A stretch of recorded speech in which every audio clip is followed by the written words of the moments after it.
I'm Dylan. I'm a high ticket closer. I travel the world, currently in Dubai, but I've been in Miami, Greece, Athens, Albania, all in the last few months.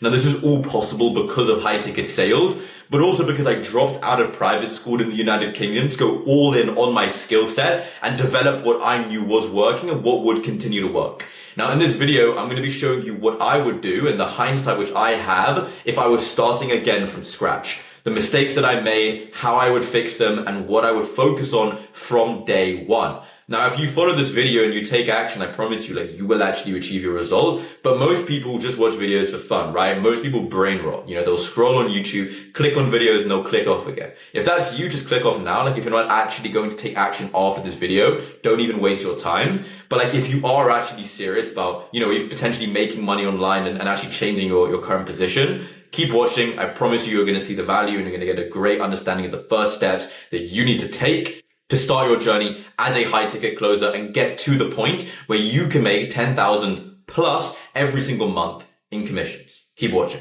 So again, if I started from scratch as of the 2nd of November, 2025, this is exactly what I would do to hit my first $10,000 in 1 month and then hopefully make it every single month after. And again, this is from a high ticket closer who is consistently doing weeks in the range of $10,000 to $20,000 every single week. So then the first thing, and this is the most important thing, is why? Why are you actually wanting to make money online? Is it to, go and buy a nice car? Is it get out of your 9 to 5? Is it to escape college? Everyone has different reasons for actually putting in that work every single day, every single week, and every single month. But it needs to be a good reason, right? Now, the other side of that coin is what happens if you don't achieve that thing? Let's say you're trying to escape your 9 to 5 and you're like, hey, I'm gonna become a high ticket closer. What happens if you don't escape your 9 to 5? Now, in sales, and this is something which applies to sales and it's something that you use on your prospects, but it's also something which you should apply to yourself. Now, the influence of pain is twice as much as the influence of desire. So what that basically means is running towards a goal will be only half as influential as running away from something that you do not like. That's why in sales, you build a pain much stronger than a result, right? Because when you run away from a pain, you get to a goal. But the same thing applies in actually this. But it's you need to have a pain that you're running away from, or you need to have a reason why you cannot afford to fail, as well as the reward. In sales, the best way to close a deal is to have both, right? You show them what they're going to miss out on if they don't fix their problem and what they'll get if they fix it. Now, when you combine both of them, that is the pressure which will cause your prospect to change. But it's the same thing here.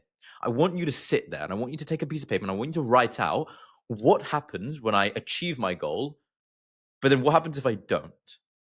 And having those two forces motivating you is the first and the best place to start.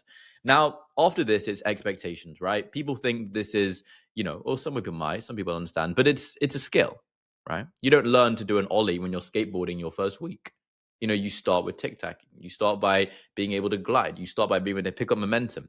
And then you start learning a trick. You start by doing an ollie without moving. Then you can do it moving, right? You have to set the right expectations or you're going to get burnt out and you're never going to hit that 10,000 a month. So, there's really kind of just two things, right? It's money and it's time. And to hit 10,000 a month, there's a couple of little caveats which will decide how quickly you hit 10K a month. Now, information is extremely important because it's imagine that you could start right from day one. It's imagine learning your exam syllabus without an exam textbook. The exam textbook is everything which you need to know in one place. And all you have to do is pay $13 or whatever, right? One of those simplified CGP textbooks. Now it's if you can pay for information, you can start right from day one. Now you don't need to, right? I'm sure there are 100 and plethora of closers who've just done it all themselves.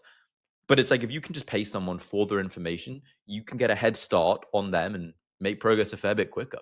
So it's programs range anywhere from, obviously, if you were just to go for the free stuff, $0, all the way up to, I've seen guys sell the program for 13,000. My program isn't anywhere near 13,000. If you do want to actually get in touch, shoot me a DM on Instagram. I'd love to see if it even would be a fit. But this can accelerate your progress from 1 to 8 months. But at the same time, you could invest 13,000 and it still takes you 8 months. And at the same time, you could invest $0 and it takes you 1 month.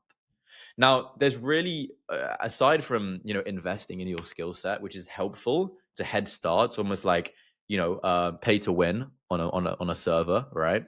There are a few key things to just get there, and it's a 5-step process. Now, the first is info, right?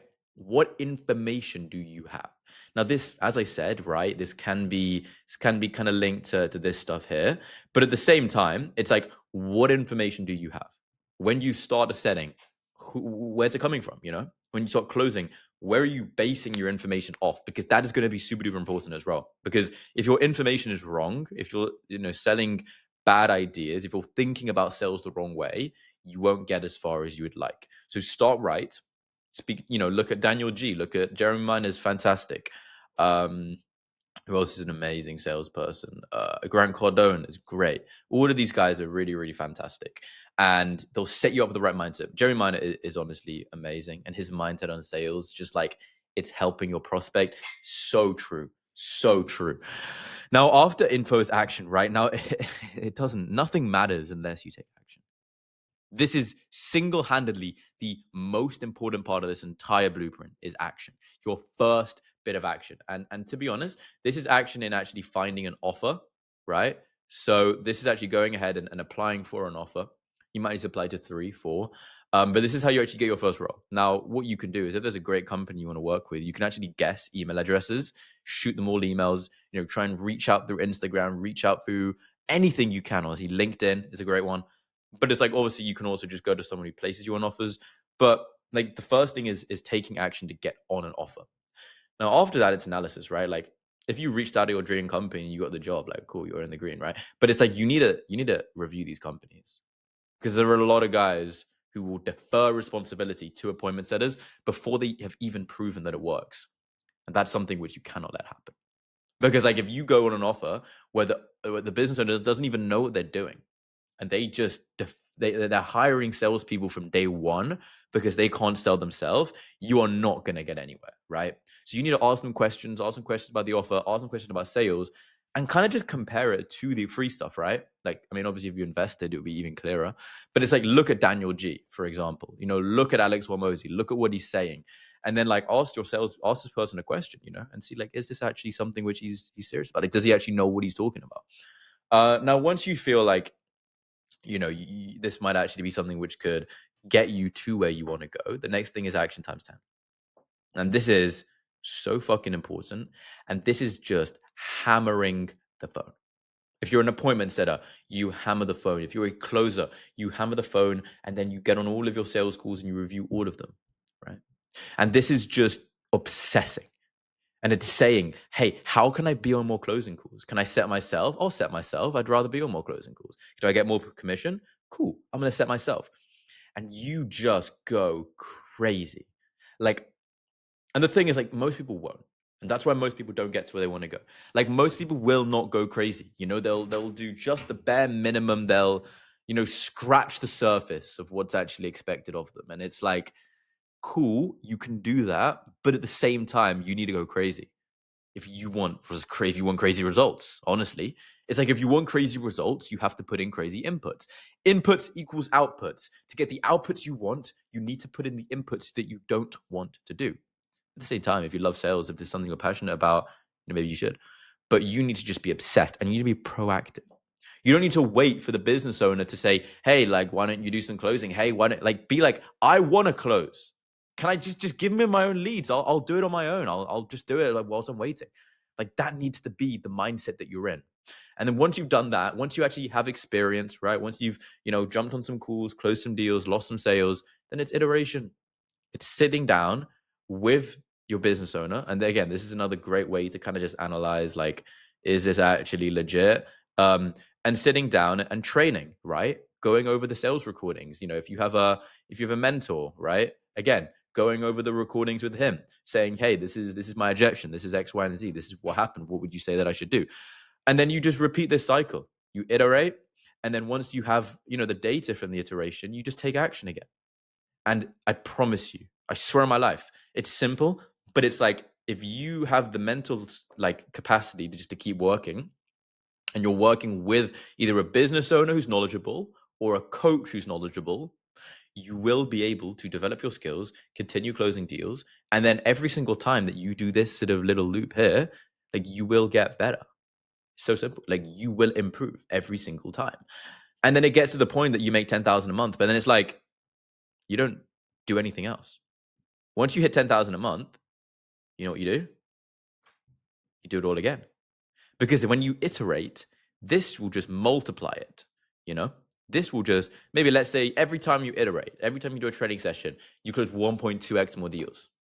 For example, you do those 3-4 times a week, you jump on, group training calls with the other guys in the program, you speak to your other mentees, you do role plays, this can go from 1.2x to, 1.8, right? Every single week.